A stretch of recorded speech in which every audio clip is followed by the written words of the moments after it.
너는 예수하고 함께 있었어. 당신 말투로 봐서 분명히 갈릴리 사람이지. 너 바로 그자지. 빠져나갈 길은 하나였어. 저주하고 맹세하여 가로되 나는 그 사람 알지 못해. 그 아주 나쁜 놈이야. 베드로를 욕할 사람이 있습니까? 여러분들은 이 땅의 삶에 그렇게 당당하게 주님을 지켜주시면서 살아왔습니까? 아니면 세상의 쾌락이나 여러분들에게 가장 중요하던 것을 먼저 잡지는 않았나요? 지옥에 간다 해도 나 맹세코 예수 몰라 소리쳤던 베드로하고 뭐가 다르겠어요?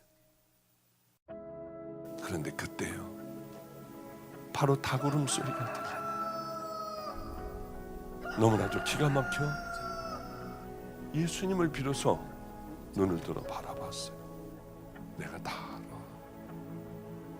네가 얼마나 약한지 내가 다 알아. 인자한 눈이셨어요. 그런데 자기같이 약한 자가 없었어요. 자기같이 용기도 없고 믿음이 없었고 비겁한 자가 없었습니다. 주님을 모른다고 벌써 하다가 보니까 3번이나 부인을 했고 저주까지 해버렸습니다. 베드로야, 그게 네 모습이야. 나도 너를 용서해. 내가 뭔가 손해가 날 것 같아서 주님을 그렇게 부인하고 살지 않나요? 마음은 하나님을 멀리 떠나 있는 우리들의 모습 아닌가요? 하나님을 가까이 하라. 그리하면 너희를 가까이 하시리라.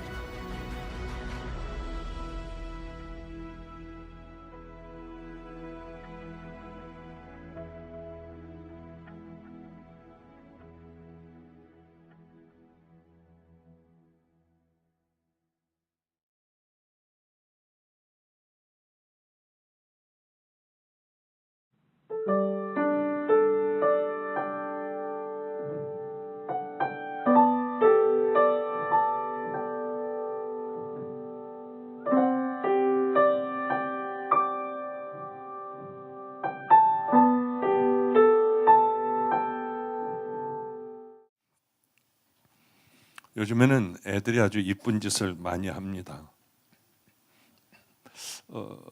저번 주에 애들은 다 눈썰매 장을 가기로 해서 애들이 얼마나 들뜨고 그런 일들이 있으면은 벌써 며칠 전서부터 손을 꼽고 형아들하고 함께 눈썰매장 갈 그 날을 애들이 열심히 기다립니다.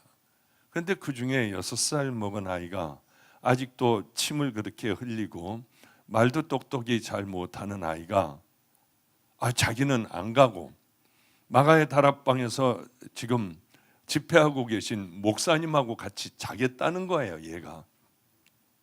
그래서 그걸 다 포기하고 눈썰매장을 애가 포기를 하고 왔으니 얼마나 이쁘겠어요. 그리고 얘가 또 밖에 나갔다가 이제 마가의 다락방에서 집회하고 제가 들어오면 얼른 제 품에 안기는데 이게 정말 이쁘더라고요. 보통 때는 몰랐는데.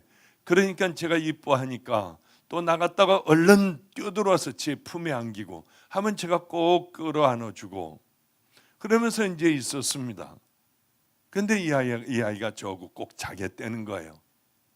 그래서 이제 2층에서 이 아이하고 우리 아이하고 다 옆방에서 자고 저는 그 옆방에서 뭐 설교 준비도 좀 하고 집회 준비하고 기도하고 그렇게 이제 자고 났는데 그 다음날 이 아이가 꿈을 꿨다는 거예요. 어떤 꿈을 꿨니? 했더니 우리 예수님을 만났대요. 꿈에 예수님이 나타나셔가지고 너는 하나님의 사람이야. 너는 십자가를 만났어. 이 6살짜리에게 그렇게 얘기를 하더래요.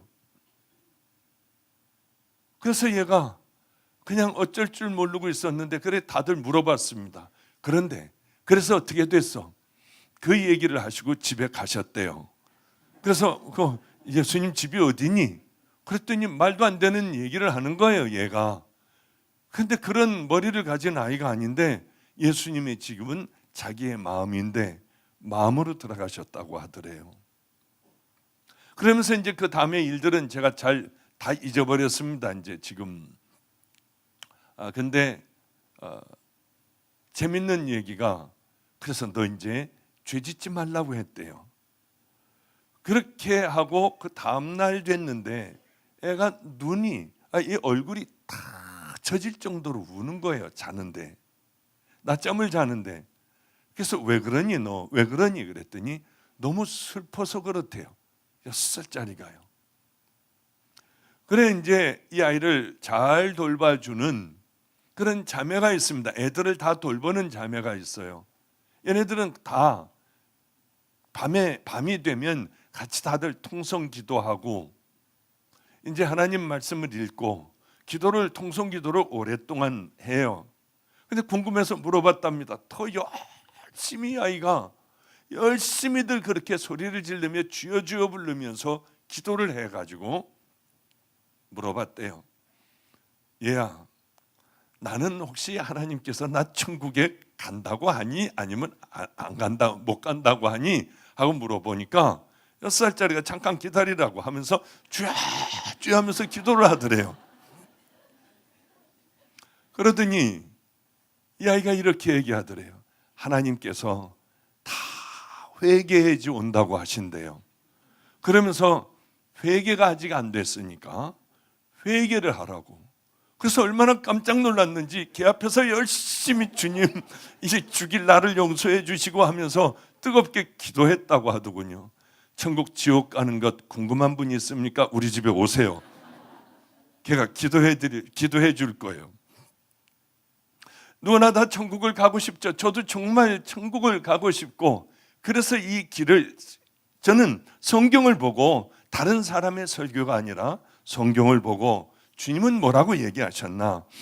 누가 천국을 가는 자녀들인가? 그러면 나는 정말 그래 이렇게 얘기했구나. 열심히 써가지고 어떻게 하면은 천국을 가는가를 저 나름대로 다 예수님 말씀하시고 하나님 말씀하시고 예수님이 제자들이 말씀하신 것들을 딱 써가지고 내가 뭘 어떻게 살아가야 할 것인가.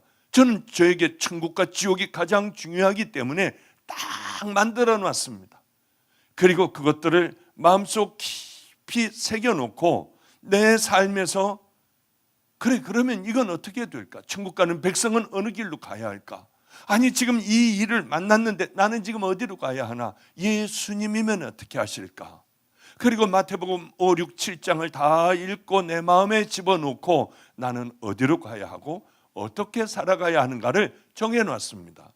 만약에 그걸 정해놓지 않고 살아간다면 그건 정말 큰 우리 예수 믿는 사람들이라고 하면 정신없는 사람 아닐까 한번 생각을 해요. 왜냐하면 한번 결정이 나면 절대로 거기서 빠져나오지 못하는 우리가 상상할 수 없는 무서운 지옥, 입을 벌릴 수도 없는, 거기는 어떻게 우리가 말로 하면은 지옥이 이렇다면 이미 지옥이 아닌 그런 우리가 생각하는 것에 10,000배, 100,000배, 1,000,000배 무서운 그것을 들어갈 수 있는데 얼마든지 그거를 준비를 어떻게 안 하고 살 수가 있느냐는 거죠. 이건 말이 안 되잖아요. 이건 그렇다고 하면 우리는 정신 이상자들 아닌가 하는 생각을 하고 살아가게 되지 않습니까? 저는 그래요. 저 개인적으로는. 그래서 늘 보며 나는 어느 방향을 향하여 잘못 가고 있나. 하다못해 제일 좀 사나운 전도사, 그 전도사에게 똑바로 얘기할 줄 아는 전도사에게 제가 설교를 하면은 다 내 설교를 비판하라고 했어요. 잘못된 것들을 가르쳐 줘라. 삶에 있어서도 마찬가지고 설교를 하면은 딱 들어가면 쪽지가 하나가 딱 붙어 있어요. 목사님, 왜 이렇게 서론이 깁니까? 목사님, 이번 것들은 예화했던 것 또 해서 하나도 은혜가 안 됐어요. 목사님, 이번엔 짜임새가 전혀 없었습니다. 그리고 왜 코는 자꾸 이렇게 만지세요? 왜 그러고 이쪽 저쪽을 왜 이렇게 왔다 갔다 하며 이렇게 보세요? 흉해요. 가만히 딱 서서 하세요. 저는 나이가 많은 목사예요. 이 친구들은 저 밑에 있는 전도사예요. 저하고 눈 한 번도 마주치기가 어려운 전도사들 아니에요. 그러나 저는 그걸 쓰게 했어요. 왜냐하면 똑바로 가야 되잖아요. 그것보다도 애들, 그래 너희들도 이 다음에 이렇게 됐을 때에 잘못된 것들을 다 받아들일 수 있는 그런 종의 길을 걸어가야 한다. 여러 가지를 가르치려고 저는 그렇게 설교도 그렇고 제 삶도 그렇고 저에게 지적을 해주면 얼마나 감사한지 몰라요. 그걸 받기 싫어하는 사람들은 바보 중에서도 상바보예요. 상대방의 저를 많은 이제 공격을 해오는 사람도 있는데 저는 그건 지우지 않아요. 입에 담을 수 없는 욕, 저런 욕도 있나, 그것들도 저는 지우지 않고 시간이 있을 때마다 맞아, 바로 나는 이런 사람이야 하며 이제 열심히 살아가요. 왜 그러냐면 천국만큼은, 그곳에서는 모든 면류관을 받을 수 있는 이 땅에서 준비해야 되잖아요.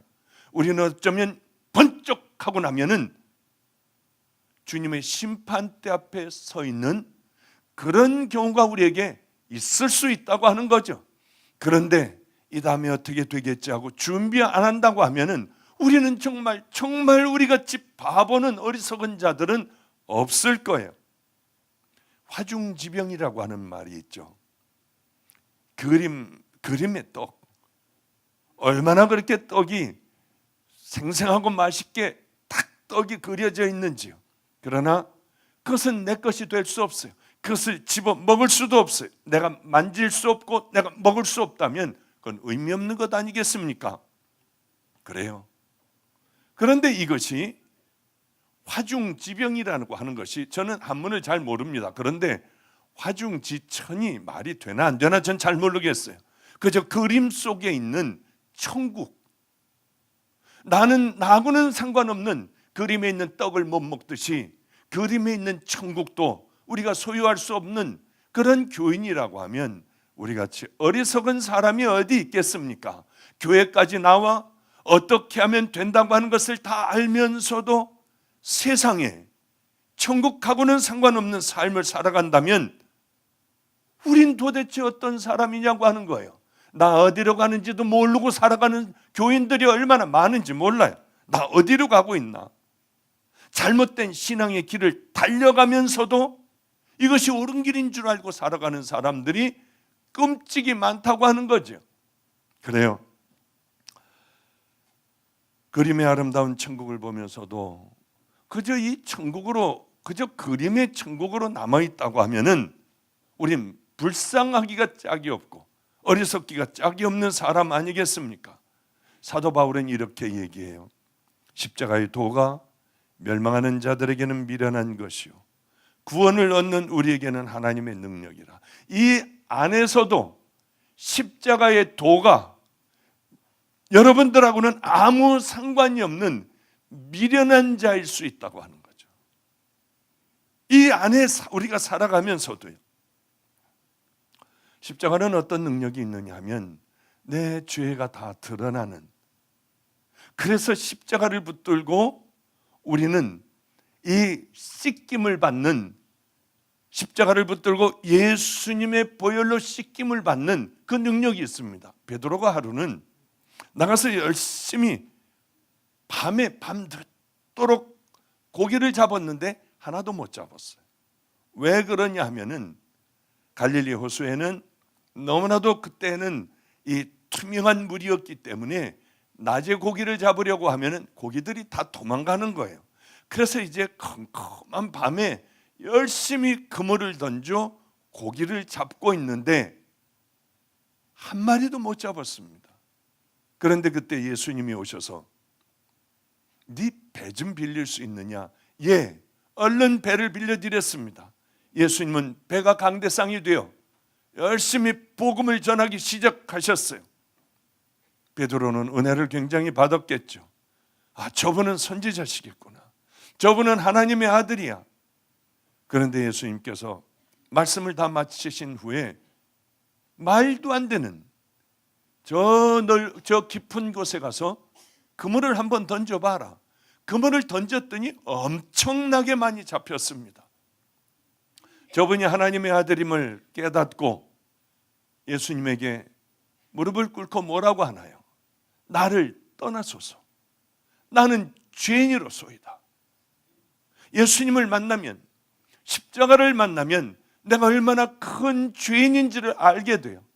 저분이 내 더러운 죄로 인하여 더럽혀질까 봐 나를 빨리 떠나달라고 하는 그런 고백 아니겠습니까? 그래요. 예수님을 만나면, 진짜 여러분들이 예수님을 만난다면 내가 얼마나 큰 죄인임을 깨달아요. 그런데 이 만남이 없기에 우리들은 죄와 싸우려고 하지도 않아요. 예수님을 만나야만이, 십자가를 만나야만이 죄가 내가 어떤 죄인인가를 알고 이 죄를 버릴 것 아니겠어요? 그렇지 않고는 내가 어떤 죄인인지를 모르고 살아가요. 살다가 심판대 앞에 서는 그 사람들이 끔찍이 많을 거예요. 그래요. 인생은 허무하기가 짝이 없습니다. 조금 살다 보면 곧 가야 한다는 것을 깨닫고 알게 돼요. 가끔 꽃을 사와요. 이렇게요. 저는 여기에 이제 꽃을 놓질 못하게 합니다. 왜냐하면 그 돈이 아까워요. 아니 그게 무슨 말씀이야? 하나님 앞에 영광을 돌려드리는 건데, 하나님 앞에 꽃이 영광을 돌려드린다면 전 여기를 다 꽃으로, 완전히 아름다운 꽃으로 다 만들겠어요. 그러나 우리에게 가장 중요한 건 이 화려한 꽃들보다도 우리들의 마음이에요. 하나님 앞에 내 마음을, 내 생명을 가지고 와 예배를 드리며 내 더러운 이 죄들을 예수님의 보혈로 씻겨지는 그 은총을 받는, 그것이 없으면 이 예배 무슨 소용이 있어요? 그대로 와서 한번 보고 간다고 하면 이 예배는 아무 의미가 없습니다. 그러게 10년, 20년, 30년 예배를 그렇게 드려도 그 자리에 계속 그 자리고, 인격은 하나도 변화되지 않으며 세상 사람들은 우리를 향하여 돌을 던지며 개독교라고 하잖아요. 예전에는 그러지 못했어요. 깡패들도 목사들을 두려워했어요. 그러나 이제는 목사라고 어디 가서 얘기하기도 부끄러운 이런 시대가 되어버렸습니다. 얼마나 참 기가 막힌지요. 나그네 같은 인생길에 왜 생명을 다해 하나님 앞에 그렇게 살질 못할까?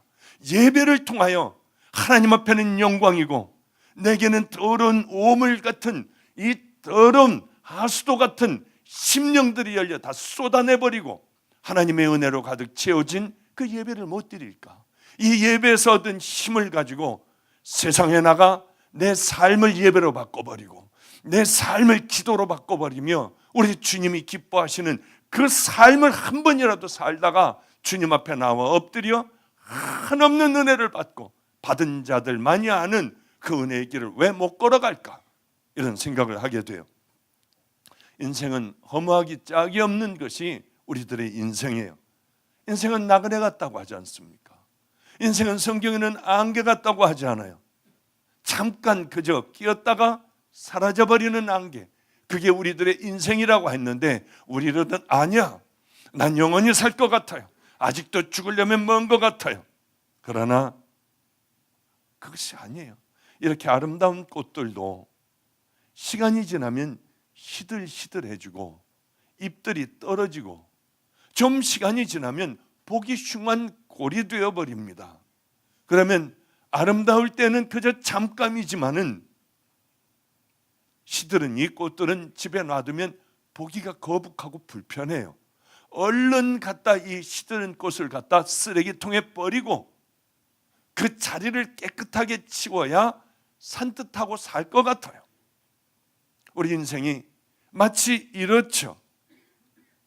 사람의 몸이 젊었고 어렸을 때는 왜 이렇게 아름답고 이쁜지요?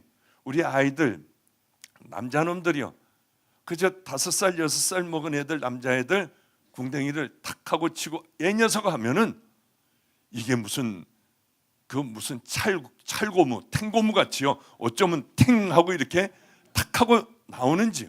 그 다음에 제 것을 한번 이렇게 때려보면은요, 어쩌면 이렇게 탄력을 다 잃고 늙은이가 됐나? 맞아요. 65이니까 그렇죠.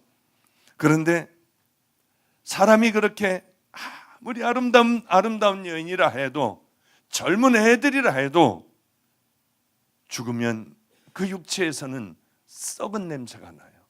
가까이 할 수 없어요. 그러니까 이걸 아무리 아름다운 세계 최고의 영화배우나 세계 최고의 대통령이라 할지라도 얼른 장사진의 땅에 묻어버려야 돼요. 왜냐하면 조금만 놔두면 썩은 냄새로 도저히 그것을 맡을 수도 없고 가까이 할 수도 없기 때문에요. 공동묘지는 왜 있는 겁니까? 이런 썩은 내 나는 그것을 빨리 묻어버리기 위하여 존재하는 것이 공동묘지예요. 우리가 바로 이런 사람들이에요. 지금은 이렇게 하나님의 말씀을 전해도 제가 죽으면 냄새가 나고 썩기 때문에, 물들이 흐르기 때문에 얼른 화장해버리든지 얼른 땅속에 묻어버려야 돼요. 박사학위를 10개를 갖고 있으면 뭐예요? 유명한 과학자면 뭐예요? 전 탤런트 이름을 모르지만은 유명한 탤런트면은 뭐합니까? 죽으면은 사흘 안에 얼른 묻어서 보지를 말아야 됩니다. 아무리 유명해도요. 그런데 어린아이가 5살, 6살 된 아이가 유괴를 당합니다. 그러면 신문에서는 떠들고 난리가 나요. 그 유명한 사람들이 죽으면 그것으로 끝나 얼른 묻어버리는데 어린아이가 유괴되면 난리가 납니다. 왜 그럴까요? 어린아이는 생명이 있기 때문에 그래요. 생명이 있기 때문에. 마찬가지입니다. 그런데 이렇게 살아있는 육신도 중요하지만은 죽은 육신이 우리 영혼이 있는가 하면은 살아있는 영혼들이 있습니다. 그것은 내가 결정하는 거예요. 예수 그리스도의 십자가를 믿느냐 안 믿느냐 오직 이것에 의하여 결정이 됩니다. 나는 죽은 영혼을 가지고 살아갈 수 있어요. 얼마든지. 육신은 살아있지만은 죽은 영혼으로 살아가는 얼마나 많은 교인들이 있는 줄 아십니까? 그것이 참으로 두렵고 무서워요. 왜 그것을 준비를 안 하고 살아갈까? 내가 성경을 보면 하나하나 내가 버려야 할 것, 내가 이제 걸어가야 할 것, 왜 이것들을 생각을 안 할까? 이런 우리들을 위하여 하나님은 우리들을 얼마나 사랑하셨는지, 하나님이 세상을 이처럼 사랑하사 독생자를 주셨으니 이는 저를 믿는 자마다 멸망치 않고 영생을 얻게 하려 함이니라. 죽은 그런 우리들의 영혼이 아니라 살아있는 영혼으로 우리 주님은 천국 가기를 원하세요. 그런데 하나님은 이렇게 이만큼을 사랑하셨는데 어쩌면 이만큼이라는 게 얼만큼일까요? 호세아서를 보면 조금 이해가 가요. 호세아 하나님의 선지자였습니다. 하나님의 사랑하는 선지자였어요. 야, 내가 한번 돼봐. 너 하나님이 한번 돼봐라. 내 심정이 어떤가 한번 너 해봐. 한번 너 당해봐라. 그리고 하나님은 호세아에게 그 도시에서 제일 추한 여인, 가장 더럽고 늘 배반하고 음란하기가 짝이 없는 여인을 골라라. 고멜이라는 여인을 골랐습니다. 네 아내로 삼아봐라. 하나님의 심정을 말씀하시는 거예요. 고멜이라고 하는 여인을 그래서 결혼하라고 하셔서 하나님의 종 호세아는 너무나도 어이가 없고 기가 막혔는데 이 여인과 하나님의 말씀대로 순종하여 결혼을 하게 되었어요. 그리고 아껴주고 사랑해주면 이제 변화되겠지 하고 아끼고 사랑하고 마음을 다 줘버렸습니다. 그런데요, 어느 날 이유 없이 집안을 이 여인이, 고멜이라고 하는 여인이 그렇게 사랑해주고 좋은 지위를 주고 가정을 줬는데 뛰쳐나가 버렸습니다. 며칠 지나도록 집에 돌아오질 않았어요. 그래서 호세아 선지자는 여기저기 다니며 아내를 찾는데 소문이 하나가 들려오는데 바람이 나서 어떤 남자하고 살림을 차렸다는 거예요. 그 집을 가보니 기가 막혔습니다. 거기서 자기를 쳐다보는 고멜, 그 눈을 보는데 기가 막혔어요. 하나님은 이 여자를 데려다 사랑을 해줘야 한다. 그래서 그 여인을 데려다가 또 데려다가 사랑해주기 시작을 했습니다. 억지로 사랑해줬어요. 그런데 며칠 지나지 않아 이 여인이 구역질을 하기 시작을 하고, 봤더니 남의 애를 베어가지고 나온 거예요. 호세아는 울분이 터져나왔겠죠. 나보고 뭘 어떻게 하라고. 그러나 여러 번 도망갔다 들어오고 하며 호세아는 자기 스스로가 마음이 무너져가고 있었습니다. 그런데 이번에는 또 없어지고 하다가 이번에는 진짜 완전히 없어져 버린 거예요. 그래서 그 소문을 듣고 또 열심히 찾아다니니 어느 남자하고 같이 살다가 이 남자가 이 여인을, 고멜을 종으로 아예 남에게 팔아먹어 버렸습니다. 얼마나 기가 막히겠어요. 너무나 어이가 없었어요. 아무리 미워하고 저주하고 가슴을 쳐도 분이 풀리지 않는 이 여인이었습니다. 호세아는 잘 됐어, 이제 남의 노예로 갔구나 하고 다 잃어버렸습니다. 잘 됐어, 이젠 털어버려야지. 하나님께서 또 찾아오셨어요. 말씀하시는 거예요. 너 다 팔아서 돈을 만들어 그 여인을 다시 사와라. 또 순종하겠습니다. 고멜이 낳은 자녀가 아들 둘에 딸 하나였어요. 하나는 이스라엘. 내가 이스라엘의 피를 예후의 집에 갚으며 이스라엘 족속의 나라가 패할 것입니다. 망할 것이다. 두 번째는 딸이었어요. 로루하마. 내가 다시는 이스라엘 족속을 긍휼히 여기지 아니하리라. 또 다른 사람에게서 사내 아이를 또 임신을 했습니다. 그 아이는 로암미라 해라. 너는 내 백성들이 아니야. 하나님은 이름에 진노를 베푸셨어요. 그리고는 이제 노예로 팔려간 그 여인을 다시 데려왔습니다. 호세아는 마음이 다 찢어졌어요. 그 호세아를 향하여 하나님께서 뭐라고 말씀하시냐면, 고멜이 너에게 한 것이나 내 백성들이 내게 한 것이나 동일한 것이란다. 너희들은 그렇게 분하고 화를 내며 고멜에 대하여 견디지 못하지만 내게 그렇게 한 내 자녀들을 아직도 나는 사랑한단다. 주님이 이 말씀을 하시는 거예요. 하나님께서 이 말씀을 하시는 거예요. 얼마나 하나님께서 우리를 짝사랑하셨는지. 우리 같은 더러운 인생들은 잘라버리고 그저 지옥에 다 쳐넣어버리면 될 텐데, 하나님은 가장 사랑하는 아들을 이 땅의 십자가에 못을 박아버리셨어요. 그리고 온갖 진노를 사랑하는 아들에게 십자가 상에서 다 퍼부으셨습니다. 이 아들은 너무나도 힘들어 다 각오하고 결단하고 하늘에서부터 알고 내려왔지만은, 아버지여 어찌하여 나를 버리시나이까. 이 잔을 내게 거두소서, 지나가게 하소서. 십자가는 하나님의 진노예요. 십자가는 인간을 향한 끝없는 바보 같은 사랑이에요. 짝사랑이에요. 그런데도 인간은 늘 자기 갈 곳으로 가버리는 거예요. 우리는 이 십자가가 뭔지만 알면은, 저는 이 십자가를 만남과 동시에 깜짝 놀랐어요. 없다고 생각했고, 저는 하나님을 능멸하던 자예요. 이 십자가 만난 그때 내가 쌓아놓은 모든 거 다 소용없었어요. 얼마나 울었는지. 너는 내 종이야. 그러실 때 뛸 듯이 기뻤습니다.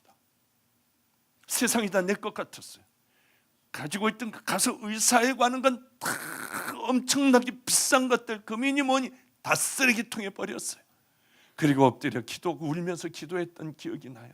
하나님, 천한 나 같은 걸 어떻게 종으로 불러주셨어요.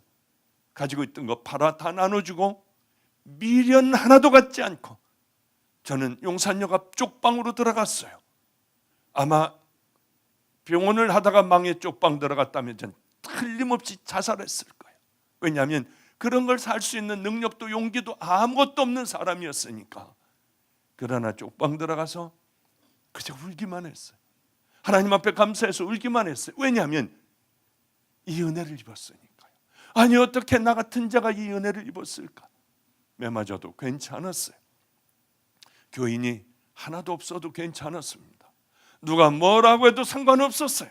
왜냐하면 내 마음을 주님이 알아주시면 됐으니까요. 손가락질하건 나쁜 놈이라 하건 상관없었습니다. 왜냐하면 주님만 안 그러시면 돼요. 주님만 내가 널 사랑한다 내 종아, 그 음성이면 거지면 어때요? 억울하면 어떻고요? 매맞으면 어때요?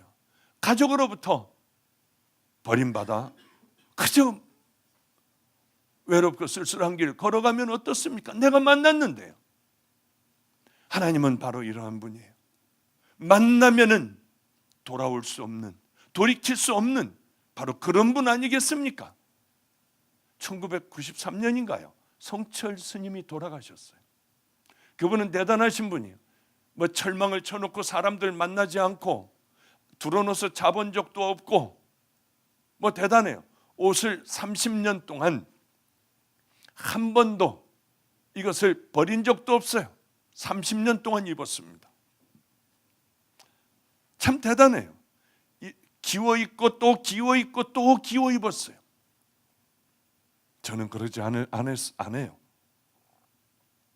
저는 다 이제 닳고 못 입게 되면 얼른 갖다 버려요. 왜냐하면 하나님을 만난, 예수 그리스도를 만난 저는 옷이 중요한 것이 아니라 가장 중요한 죄의 문제를 해결했기 때문에 이걸 붙들고 본질적인 것, 천국 백성들이 어디로 가야 하나를 붙잡지 몇십 년 동안 옷을 붙잡고 있지 않아요. 그것은 제게 의미 하나도 없습니다. 이분은 이 수시계를 30년간 사용했대요. 또 갈고 또 가만히 닦고 해가며 30년간 썼대요. 저는 그러지 않아요.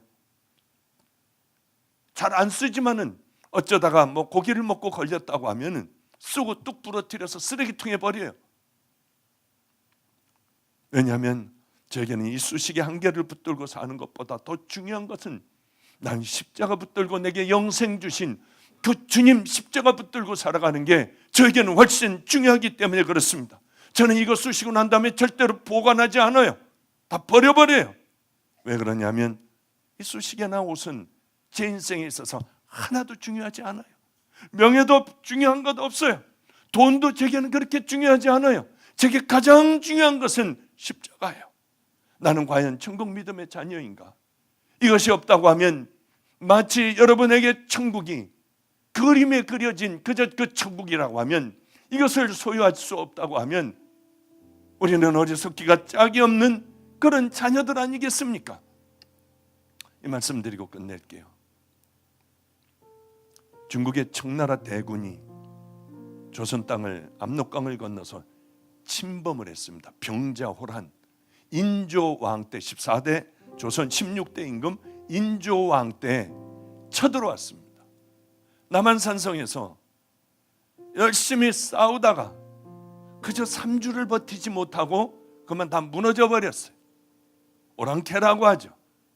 이들이 들어와 왕자들 또 공주들 똑똑한 사람들 일반 백성들 중에 반반한 여인들은 다 잡아 청나라로 끌고 갔습니다. 부인을 뺏긴 남편들은 얼마나 울었는지요. 세월이 흘러 새로운 여인들과 결혼을 하여 애도 낳고 잘들 살고 어떤 남자는 그대로 혼자 살았어요. 그러다 어느 날 붙들려간 모든 여인들과 공주 왕자들이 다시 조선 땅으로 돌아오게 되었습니다. 돌아와 보니 남편은 이미 다른 여인과 같이 살고 있었고 이미 몸을 다 버려버린 이 여인들은 갈 곳이 없었어요. 혼자 살고 있던 남편이 더러운 여인이라고 하여 쫓아버렸고 얼굴도 보지 않으려고 했습니다. 이 여인들을 화환녀, 환양녀라고 우리는 그러기도 하죠. 그렇게 불렀습니다. 그런데 인조 임금이 이런 사실들을 궁중에서 알았는지 명령을 내렸어요. 내가 그저 부독하여서 엄청난 이런 국난을 당했으니 그런 용고로 죄 없는 여인들이 끌려갔다가 뜻하지 않게 욕을 당하고 돌아온 이 여인들은 자기가 죄를 진 것이 아니라 나라가 힘이 없기에 어쩔 수 없이 이런 욕을 당한 것이다. 서울 은평구 홍제동에 거기에서부터 녹본동으로 흐르는 한 천이 있습니다. 거기서 온 모든 여인들은 바로 이 냇가를 건너와야 한다. 그래 여인들은 목이 차는 그 물을 건너오기 시작을 했어요. 이제 다시는 이것에 대하여 얘기해서는 안 된다. 그렇게 만약에 이 여인들에 대하여 뭐라고 얘기하는 자들은 국법으로 엄히 다스리겠다. 정말 멋진 임금이에요. 어떻게 우리나라에 이렇게 아름다운 멋진 임금들이 있었을까? 그래요. 이렇게 한다고 하여 옛날의 과거가 씻겨질까요? 여인들의 치욕과 마음에 쌓인 그 한들이 없어질까요? 그렇지 않아요. 임금이 그 치욕스러운 것을 다시는 들치지 말아라. 그러면은 엄벌에 처하겠다는 그 무서운 명령 때문에 사람들은 입을 다물고 있었지. 떳떳하게 고개를 들지 못하는 평생의 화환녀들이 되어 살아갔습니다. 그런데 우리 하나님은 다르세요. 우리 하나님은 예수 그리스도를 통하여 깨끗하게 기억도 하지 않으시는 길을 열어놓으셨어요. 하나님 자신이 나는 너희들의 죄를 기억조차도 하지 않으리라. 너희들의 붉은 그 피보다 더 진한 죄들을 흰눈보다 깨끗하게 하리라. 단 조건이 있습니다. 예수님을 믿고 그 죄를 버리며 예수님만이 나의 십자가의 은혜에 내 주인이라고 하는 것, 나를 깨끗하게 하실 분은 그분이라고 하는 것 하나만 믿기만 하면은 우리 주님은, 하나님은 기억조차도 하지 않는다고 하셨습니다. 맞습니다. 아무리 의사가 수술을 잘하여 죄라고 하는 것을 다 도려내도 그렇게 할 수 없어요. 우리는 그 죄를 열심히 페인트 칠을 해도 지워지지 않아요. 공부를 엄청나게 열심히 한다고 하여 그 더러운 죄들은 지워지지 않습니다. 오직 십자가밖에 없어요. 나의 죄를 씻기는 예수의 피밖에 없네. 그 찬양을 할 때마다 왜 이렇게 눈물이 나는지. 주의 보혈 능력이 있도다. 주의 피. 그렇습니다. 십자가 하나만이 우리들의 죄 사함을 주실 수가 있습니다. 그래야 천국 가는 백성이 될 수 있습니다. 화중지천 이것이 맞는지 틀리는지 몰라요. 전 그림에 그려진 떡이나 천국이 아니라 구체적으로 내 삶에 그 삶을 실천하며 그 삶을 만들어가며 내일 번쩍하면 끝나는 그런 날이 온다 해도 그 날을 기다리며 우리들은 준비하며 살아가시는 귀한 은혜의 자녀들 되시기를 주님의 이름으로 축복합니다. 기도하겠습니다. 거룩하신 우리 하나님, 더러운 죄인들 오늘도 주님 앞에 나왔으니 그대로 돌아가지 않게 하소서. 하나님, 오늘도 우리의 더러운 죄로 인하여 고멜과 같이 악하고 더러운 자들, 예수님, 호세아 대신 우리 예수님은 모든 고난을 다 지셨습니다. 오늘도 다시 십자가에서 떨어지는 핏방울로 우리를 정결케 하여 주시옵소서. 그리고 이제는 하나님의 자녀임을 깨달아 하나님 이 땅에서 천국의 법으로 천국 백성들로 살아가며 한 주일 동안을 싸우며 성령님과 함께 승리하는 은혜의 자녀들 다음 주에 돌아오게 하여 주시옵소서. 예수님 이름으로 기도드렸습니다. 아멘.